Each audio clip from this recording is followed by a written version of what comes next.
Welcome है। कई जनाब, हम लोग बातचीत कर रहे हैं भारतीय जनता पार्टी के नितिन गडकरी से।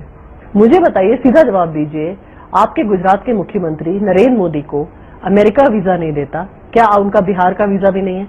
देखिए, पहली बात तो आप हमारी लोकप्रियता देख ही लीजिए और मैं आपको आह्वान के रूप में कहता रहता हूँ कि बिहार के चुनाव के नतीजे के बाद फिर से मुझे मिलने के लिए बिल्कुल, और आपको विश्वास के साथ बताना चाहता हूँ कि बिहार में भारतीय जनता पार्टी और जनता दल यू अलायंस बहुत ताकत से फिर से जीत कर आएगी और हमारी सरकार बनेगी। अगर युति रही, युति हो गई हमारी, अगर रही, कौन सी युति? मान लीजिए अगर नीतीश कुमार के जो उन्होंने कहा है कि अगर वरुण गांधी और नरेंद्र मोदी बिहार आएंगे तो कोई युति। आप ये मीडिया का काम अलग चलने दीजिए।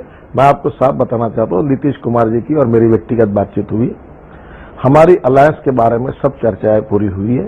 सीटों के बंटवारे बारे में 8, 10, 15 दिन में फाइनल हो जाएगा। हमारा कार्यक्रम निश्चित हुआ है। हमने किए हुए, सरकार ने किए हुए पॉजिटिव काम पर हम चुनाव लड़ रहे हैं। नीतीश कुमार जी और सुशील मोदी जी के नेतृत्व में लड़ रहे हैं। हमारी जीत निश्चित है। आपने कहा पॉजिटिव मुद्दे, क्या नरेंद्र मोदी और वरुण गांधी पॉजिटिव नहीं है?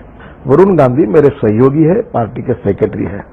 बिहार प्रदेश की भारतीय जनता पार्टी चुनाव में किसको कहां ले जाना, इसका कार्यक्रम तय करेगी और जो जिसको बिहार की पार्टी बुलाएगी वो सब नेता पार्टी के लिए प्रचार करेंगे।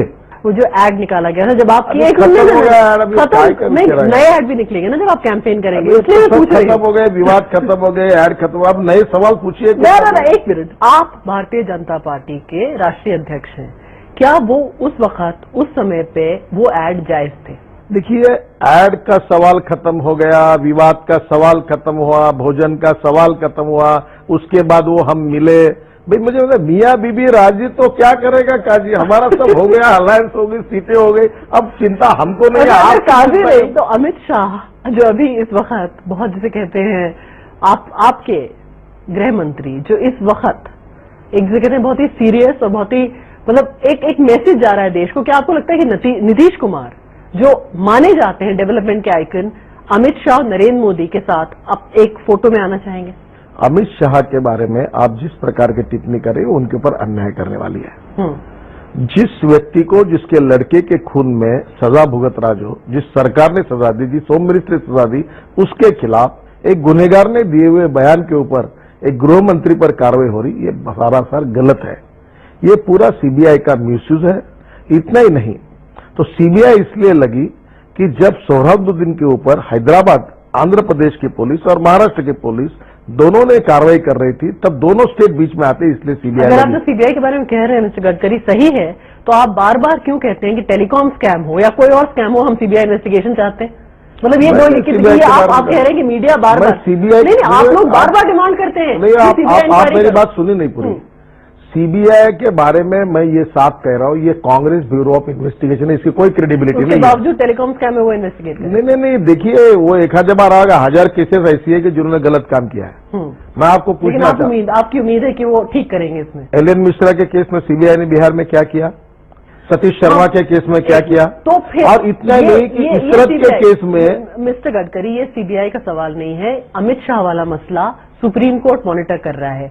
क्या आप भारतीय जनता पार्टी के राष्ट्रीय अध्यक्ष कह रहे हैं कि इस देश का सुप्रीम कोर्ट कोई सीबीआई के प्रेशर में आ रहा है? देखिए, कौन क्या कर रहा है, बहुत सी चीजें बोलने लायक होती है, बहुत सी चीजें बोलने लायक नहीं होती है।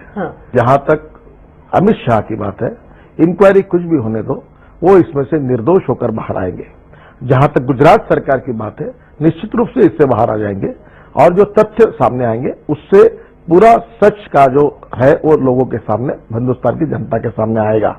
केवल सोहराबुद्दीन जिसके ऊपर 22 केसेस है, जिसके ऊपर 2 टाड़ा के केसेस है, उसके घर पे जब ये किया गया, उसके कुएं से AK-47 दारू गोला सब वेपन्स मिले हैं, उसका डायरेक्ट दाऊद से संबंध है, ये 4 प्रदेश की पुलिस कह रही है।